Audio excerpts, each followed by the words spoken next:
Victim offender mediation and conferencing is the oldest and most widely used form of restorative justice throughout the world, now with programs in more than 1,300 communities in 17 different countries.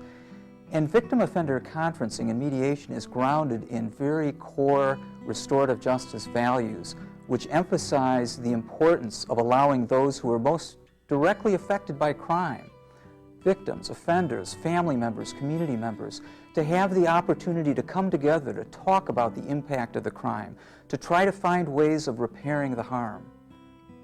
For the many thousands of cases referred to victim offender mediation and conferencing over the past 20 years, we have learned that a multi-method approach is often the most helpful.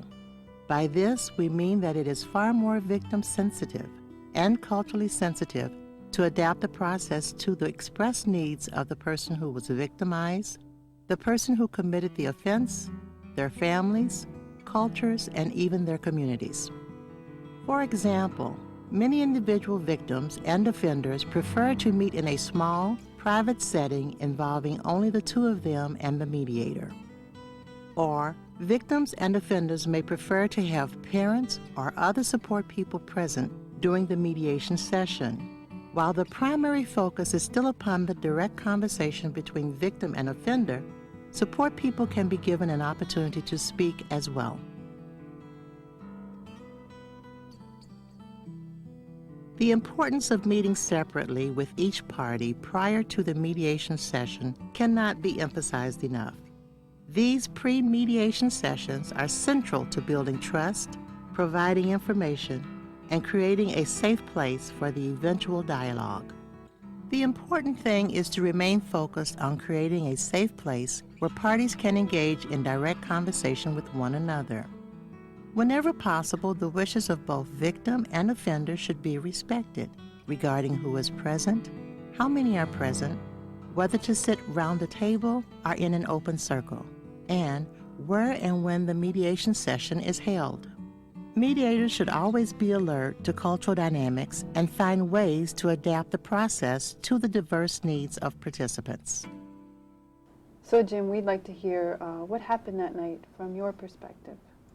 Well, some friends and I were, cruising around and looking for something to do, and we were kind of short on cash, and somebody brought up the idea of breaking into a home, and they all pointed fingers at me saying I should do it, and I guess the pressure just was too great, and so, so I did it, and I went in and took a TV, took some jewelry and some cash, and then left.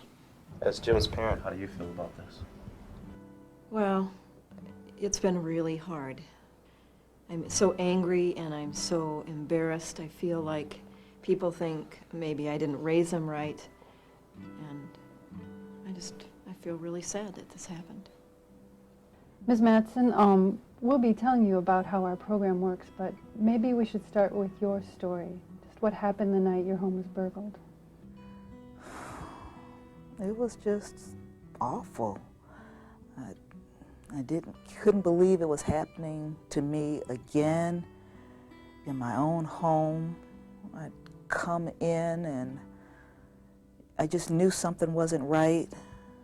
It's just awful. As a member of the community and as our next door neighbor, how does this make you feel? It makes you think about whether you want to stay there or not. She and I live alone. And we call each other all the time, but it's like, we can't protect one another. We don't feel safe anymore.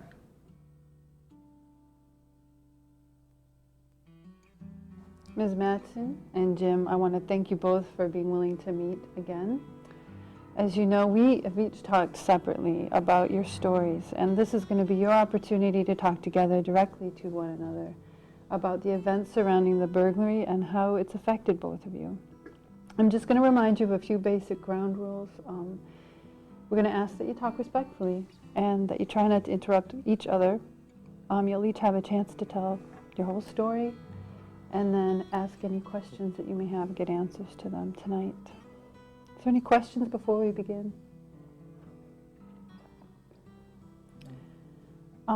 If it's all right with you, Ms. Mattson, I'm going to ask you to start. And if you would, just think about Think back to the night of the burglary and how you felt, and go ahead and speak directly to Jim and tell him how this affected you. I walked into my home and it was just destroyed. Just a mess. And I just had this awful feeling the whole time that someone was just going to jump out and hurt me. And it just hasn't gotten any better. It's not my home anymore. It's not a place I feel safe. Why'd you do that? And you just don't know how awful it is. You just couldn't, you know? You just have no idea of what you've left. You know, you walked away with the TV and some money, but the effect is well beyond that. I didn't know it affected you like that. And sorry that, you know, it upset you and that you don't feel safe in your house. So it looks like we can begin to draw up a contract in which you can agree to pay her back by, what would you need, a couple months? Yeah. Okay. I'd be willing to have him do some stuff at my house and would just deduct it. I would do that. You know, not all of it, but just a small portion of it. Does that sound agreeable? Shall I leave it to you to work out the amount to deduct as you go along? Yeah. And if he doesn't want to, that's fine too. And you'll expect the balance from his earnings? Yeah. Okay.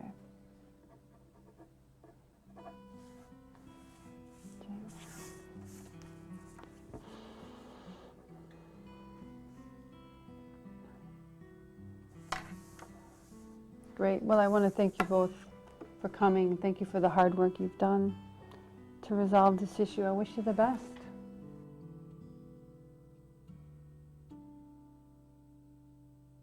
Studies of restorative justice in North America, Europe, and the South Pacific have found that the general public is supportive of many restorative justice interventions, particularly victim-offender mediation, family group conferencing, peacemaking circles, restitution, and community service.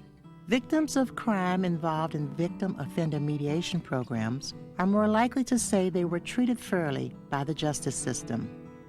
Offenders involved in victim-offender mediation programs are more likely to be held directly accountable to individuals and communities they harmed.